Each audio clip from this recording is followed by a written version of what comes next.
We're back. Hello again.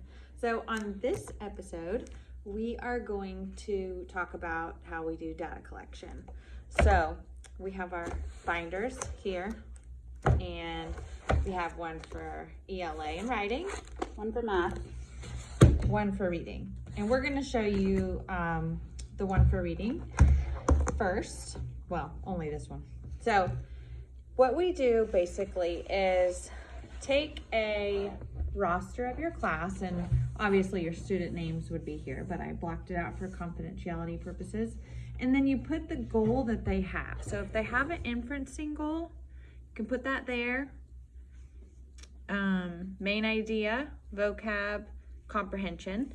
And then say this student has inferencing. You would just test them for that and put the score there. That way it's a quick snapshot of their scores for each of those topics. Next, you want to talk about the inside? Yep.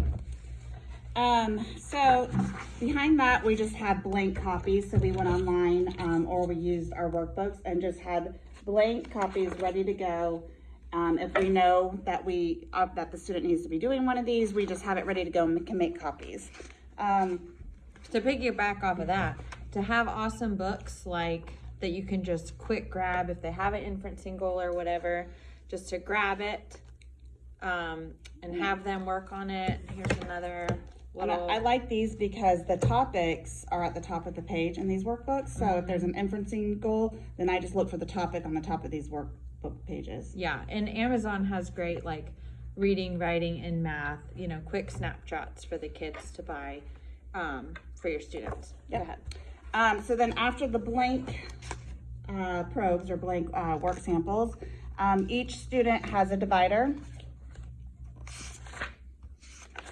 So for example, this one is John. Up here is just their name real big. We blocked that out. And then because we are middle school, it might be different for different, you might do quarters, 9 weeks, semesters, but we made boxes for each quarter because we update progress reports quarterly. This student has 2 objectives, so both are written there. And then right here, we just write down the data for that quarter. And then when it's time to update progress reports in the IEP, we just open this up. All the information's already there. I don't have to go through the work samples because I've already, throughout the 9 weeks, I've already put it in this box.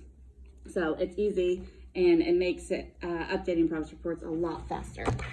Okay, so when we're done with that. Yep, so once quarter one's over and we finalize the progress reports, we take out the data that was behind the work samples that were behind that student and move them out of the binder because we don't need them anymore. And then they go into our filing cart. Not everybody has one of these cards. We won this at, we won this cart at a faculty meeting, I think in a drawing. Yes, and we wanted it so excited. bad because we were like, we need this. We didn't know what for, and for years it sat in here. And we tried to use it many different ways. Hold on. I'm not going to show any of the not done names. talking. Oh, sorry, go ahead. Well, now I lost my train of thought. Sorry. We've tried to use it many different ways and we never use it. This is finally the first time this year that we came up with a way that we actually are using it. So old data from quarter one will go in each folder. So each student that has an IEP has a folder, and we turned it around so their name is on this side so you can't see.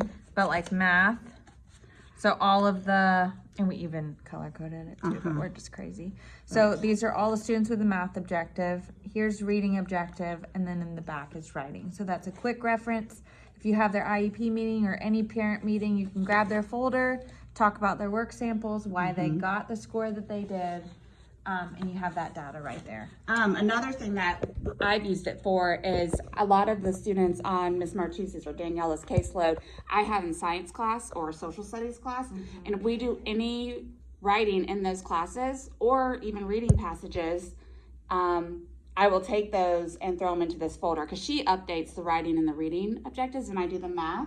But just to help her out, because I come across in these middle writing school, samples. sometimes it's hard to have data for everything, and there's not necessarily reading classes in every 8th grade school. So sometimes like comprehension across the curriculum is good to probe as well.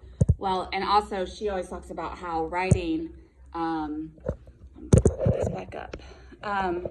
You know, sometimes when they write essays, they take weeks on that. So when it's time to update progress reports, she only has 1 or 2 samples. Yeah. So it's good for the other subject areas to pool writing when they can, to give to the writing teachers so they have more than just one work sample to pull data from. And then a lot of times essays are typed. So sometimes in the classes like social studies and science, it could be handwritten. So that gives you a little variation too on, Grammar. you know, grammar, and if they're just, you know, how they're doing just free wording or with the help of like editing tools. So that's just a quick snapshot of how we collect data. I'm going to make a video on how we use Microsoft Forms. So that'll be really, really helpful for you guys too. So, And that's how we use it. We collect our behavior data, our behavior objectives. We use Microsoft Forms, which has completely changed our lives. So yeah, she's gonna make a video on how to do that, and we will get that uploaded soon. Uploaded. Yeah. Okay, see you guys later. Bye.